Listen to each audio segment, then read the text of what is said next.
Good morning, class 5 students. How are you? I hope all are fine. I Veena Rani from Wisdom School. बच्चों, हमारा third lesson अलंकृत book में शब्द चल रहा है, जिसकी बुक एक्सरसाइज में मैंने क्वेश्चन 1 to 5 आपको रिवाइज भी करवा दिए हैं और कंप्लीट भी करवा दिए हैं। आज मैं आपको प्रश्न 6 और 7 समझाऊंगी और कंप्लीट करवाऊंगी। प्रश्न 6 में दिया है, निम्नलिखित शब्दों में रूढ़ शब्द, यौगिक शब्द और योग रूढ़ शब्द अलग कीजिए। ये देखिए, कुछ शब्द हमें दिए हुए हैं, इनमें से हमने इन तीनों को अलग अलग लिखना है। योग रूढ़ शब्द, सबसे पहले तो आपको दोबारा रिवाइज करवाऊंगी मैं। योग रूढ़ शब्द कौन से होते हैं? जो 2 या 2 से ज्यादा शब्दों के योग से बनते हैं और किसी विशेष अर्थ को प्रकट करते हैं। विशेष अर्थ मतलब किसी तीसरे के लिए वो उनका अर्थ जो है प्रयोग में लाया जाता है। जैसे देखिए, इनमें से पंकज और दशानन, ये जो 2 हैं वो योग रूढ़ शब्द हैं। अगर हम लाइन में करें तो देखिए, ऐसे देखिए, सबसे पहले नंबर पे क्या आया? रसोई घर। रसोई घर जो है यौगिक शब्द है। यौगिक शब्द कौन से होते हैं? जो 2 शब्दों के सार्थक शब्दों के योग से बनते हैं। मतलब उनके अगर टुकड़े भी कर दिए जाएं तो उन शब्दों का जो अर्थ जो है कोई ना कोई निकलता है। वो शब्द जो है सार्थक शब्द होते हैं।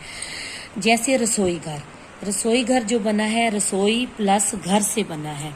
अब रसोई भी अपने आप में एक सार्थक शब्द है और घर भी अपने आप में सार्थक शब्द है। उसके बाद मैंने लिखा है नीलकमल। इन में से रसोई घर और नीलकमल जो है यौगिक शब्द हैं। नील प्लस कमल से बना है नीलकमल। अब हम अगर इनके टुकड़े करते हैं तो क्या टुकड़े होंगे? नील प्लस कमल। तो नील भी अपने आप में सार्थक शब्द है और कमल भी अपने आप में सार्थक शब्द है। योग रूढ़ शब्द जो है इनमें से है पंकज और दशानन। वो अभी मैंने बताया आपको कि किसी विशेष अर्थ को प्रकट करते हैं। 2 या 2 से ज्यादा शब्दों के योग से वो बनते हैं। अब दशानन, दशानन का अर्थ क्या है? 10 है आनन जिसके, मतलब 10 मुंह वाला। 10 मुंह किसके थे? रावण के। तो किसी विशेष अर्थ को प्रकट करते हैं, वो रावण के लिए प्रयोग किया जाता है दशानन। पंकज, पंकज का अर्थ होता है कीचड़ में रहने वाला। अब कीचड़ में रहने वाला किसके लिए प्रयोग किया गया? कमल के लिए, विशेष अर्थ के लिए। कमल का फूल जो है कीचड़ में रहता है ना, साफ सुथरा होता है लेकिन रहता कीचड़ में ही है। इसलिए ये दशानन और पंकज योग रूढ़ शब्द हैं और रसोई घर और नीलकमल जो है यौगिक शब्द है। अब इसके बाद जो है पंखा, काम, हाथी, मेज, ये जो है रूढ़ शब्द हैं। ये रूढ़ शब्द क्या होते हैं? ये शब्द ऐसे होते हैं जिनके हम टुकड़े नहीं कर सकते, लेकिन अगर हम टुकड़े करते भी हैं तो उनका कोई अर्थ नहीं निकलता। इसलिए ये जो कहलाते हैं रूढ़ शब्द कहलाते हैं। पंखा, काम, हाथी, मेज, इनमें से रूढ़ शब्द हैं। अब प्रश्न 7 है, निम्नलिखित शब्दों में से तत्सम, तद्भव और विदेशी शब्द छांटिए। इसके लिए सबसे पहले तो आपको ये पता होना चाहिए कि तत्सम शब्द कौन से होते हैं। जो शब्द संस्कृत के शब्द होते हैं और ऐसे के ऐसे ही हिंदी में प्रयोग किए जाते हैं, उनमें कोई बदलाव नहीं किया जाता, वैसे के वैसे ही हम उनको हिंदी में प्रयोग करते हैं, तो वो कहलाते हैं तत्सम शब्द। और तद्भव, तद्भव शब्द वे शब्द होते हैं जो शब्द संस्कृत के शब्दों में थोड़ा सा बदलाव करके हिंदी में प्रयोग किए जाते हैं। मतलब शब्द तो वो संस्कृत के होते हैं लेकिन उनमें थोड़ा बहुत बदलाव कर दिया जाता है और फिर उनको हिंदी भाषा में प्रयोग किया जाता है। वे शब्द कहलाते हैं तद्भव शब्द। और विदेशी शब्द, विदेशी शब्द कौन से होते हैं?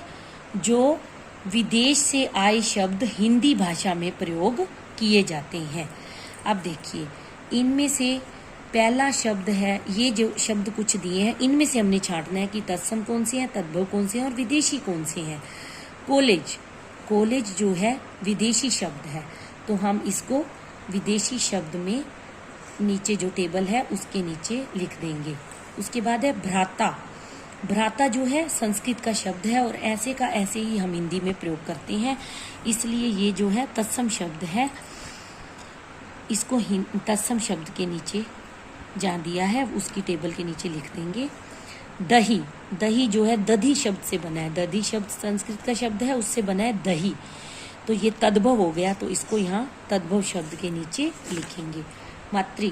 मातृ संस्कृत का शब्द है और ये तत्सम शब्द है, यहाँ तत्सम शब्द में लिखेंगे। उसके बाद दुग्ध। दुग्ध भी तत्सम शब्द है, ये भी यहाँ लिखेंगे।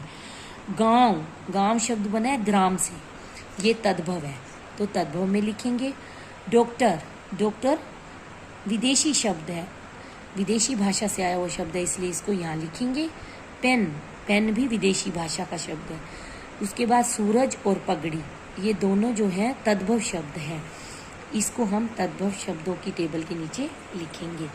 ये प्रश्न 6 और 7 और प्रश्न 1 से लेके 7 तक मैंने आपको कंप्लीट करवा दिया है। आपने भी अपनी बुक में कंप्लीट भी करना है और इसको अच्छे से रिवाइज भी करना है।